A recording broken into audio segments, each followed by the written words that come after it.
আসসালামু আলাইকুম। মামুরজুরের পক্ষ থেকে আমি সাইফ আপনাদের সবাইকে স্বাগত জানাচ্ছি এবারের ওয়ার্ডপ্রেস থিম কাস্টমাইজেশন সেশনের এই পর্বে। গত পর্বে আমরা টগল এই সেকশনটা পর্যন্ত দেখেছিলাম, টগল মডিউলটা পর্যন্ত। তো আজকের পর্বে আমরা বাকি মডিউলগুলো দেখব।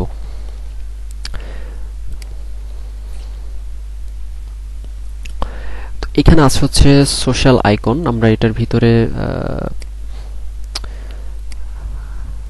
কলামগুলোকে একটু ছোট করে নিচ্ছি যাতে করে এই জিনিসগুলো দেখতে সুবিধা হয়। হ্যাঁ, এখন হচ্ছে আমরা সোশ্যাল আইকনকে এর মাঝখানে নিয়ে আসি। সোশ্যাল আইকন হচ্ছে আমাদের ওয়েবসাইটে আমাদের যে সোশ্যাল মিডিয়ার লিঙ্কগুলো আমরা ইন্টিগ্রেট করব, সেই সোশ্যাল মিডিয়ার আইকনগুলো আমরা এখানে এইভাবে প্লেস করে দিতে পারি। তো এইখানে হচ্ছে প্রথমে আছে ফেসবুকের মধ্যে আমরা আইকনগুলো দিয়ে এখানে ফেসবুকের লিঙ্কটা আমরা দিয়ে দিতে পারবো, এবং অফিসিয়াল কালার আমরা চাইলে দিতে পারি বা কাস্টম আমাদের নিজেদের কালারও আমরা দিতে পারি। তো অফিসিয়াল কালার হচ্ছে প্রত্যেকটা ওয়েবসাইটেরই নিজস্ব কিন্তু একটা কালার থাকে, সেই কালারটা এখানে অটোমেটিক্যালি পেয়ে যাবে। ফেসবুকে যে ব্লু কালারটা আছে সেটা পাবে, এরপরে টুইটারের যেই লাইট ব্লু আছে সেটা পেয়ে যাবে, গুগল প্লাসের যেটা আছে সেটা পেয়ে যাবে, এভাবে আর কি একটার পর একটা পেয়ে যাবে যদি অফিসিয়াল কালার আমরা সিলেক্ট করে দিই।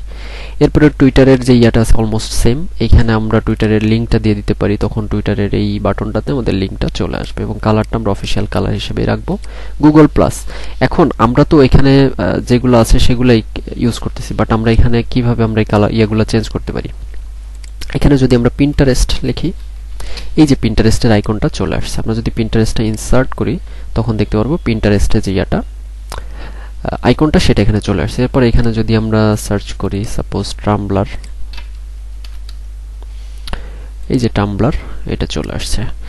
এরপর আমরা যদি নিচেরটাতে দেই হচ্ছে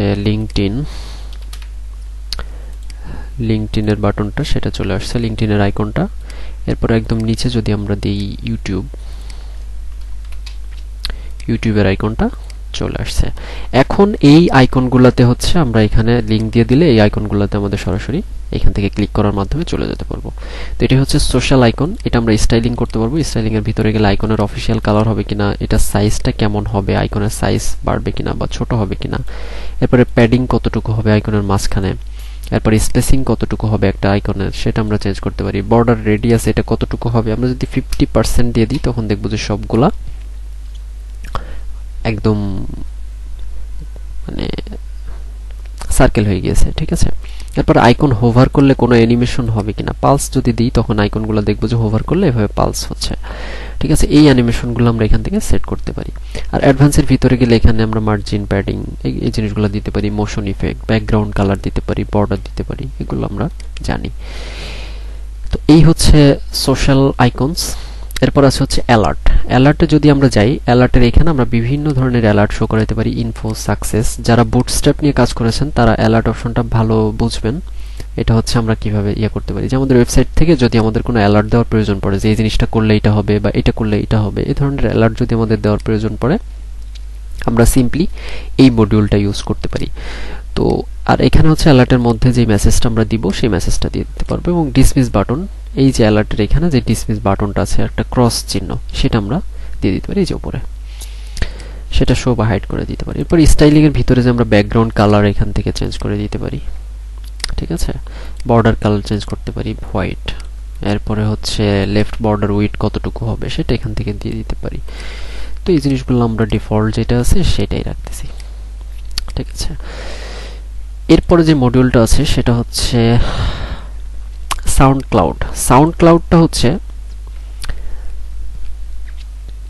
এটা হচ্ছে একটা ওয়েবসাইট যেটার মাধ্যমে আমাদের ওয়েবসাইটে কোনো অডিও আমরা ইনক্লুড করতে পারি, অর্থাৎ সেই অডিওর মধ্যে কিছু একটা থাকবে আমাদের ওয়েবসাইট সম্পর্কে, বা আমরা কিছু একটা ব্রিফ করব যেটা মুখে বলে, সেটা আমরা এখান থেকে soundcloud.com এই ওয়েবসাইটের মাধ্যমে আমরা এখানে হচ্ছে অডিও ইনক্লুড করতে পারি।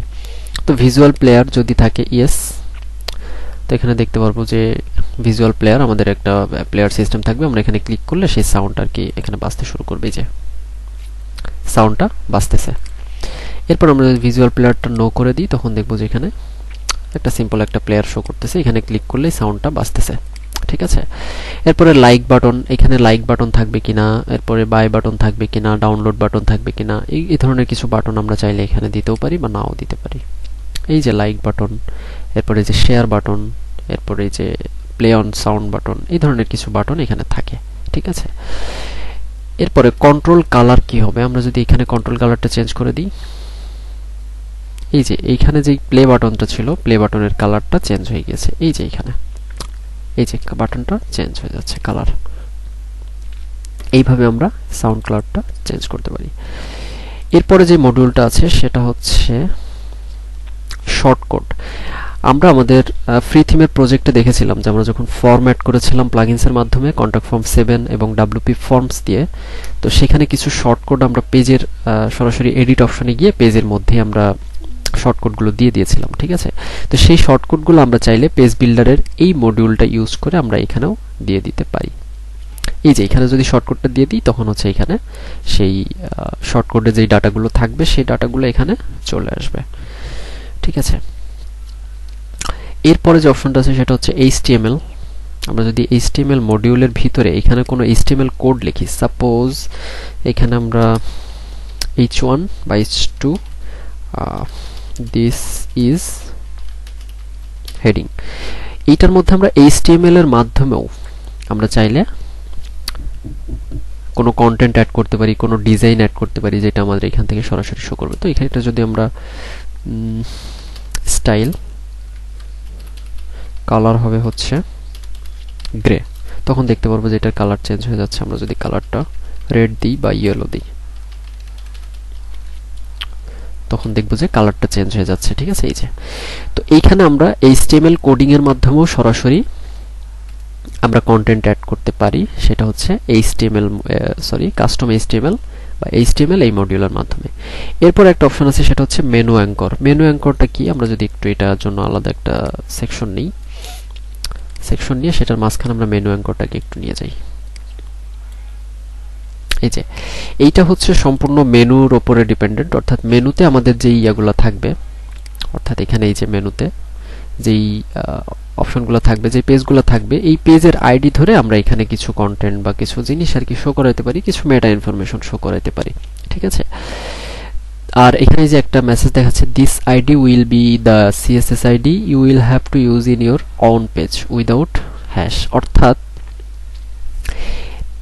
এখানে মেনু অ্যাঙ্করের ভিতরে আমাদের যে আইডিটা বা যেই ক্লাসটা আমরা ইউজ করব, সেই ক্লাসটা ধরে আমরা যখন কোনো কাস্টম CSS দিব তখন সেখানে কোনো হ্যাশ বা কোনো ইয়া দেওয়ার প্রয়োজন নেই। অর্থাৎ আইডিতে আমরা যে হ্যাশ দিয়ে তারপরে তো ডিজাইন করি, তাই না, সেই ডিজাইনগুলো দেওয়ার আমার কোনো প্রয়োজন নেই। আমরা ইজিলি সেইগুলোকে হ্যাশ বা ডট দিয়ে ছাড়াই আমরা সেগুলো ডিজাইন করতে পারবো, ঠিক আছে। তো এটা হচ্ছে মেনু অ্যাঙ্কর, এটা আমাদের এখন আপাতত প্রয়োজন নেই। এরপরে যে অপশনটা আছে সেটা হচ্ছে সাইডবার। তো সাইডবার এটা হচ্ছে আমাদের ওয়েবসাইটে আমরা যখন এই যে এখানে সাইডবারটা চলে আসছে, অর্থাৎ আমাদের ওয়েবসাইটে আমরা একটু যাই ড্যাশবোর্ডে গেলে আমরা অ্যাপিয়ারেন্স থেকে উইজার্ডস অপশনে গেলে এইখানে আমরা দেখতে পারবো যে আমাদের একটা সাইডবার ক্রিয়েট করার কিছু অপশন আছে। অর্থাৎ এখানে মেইন সাইডবার আছে, হেডার সাইডবার, ফুটার বারের কিছু উইজার্ডস এরিয়া আছে।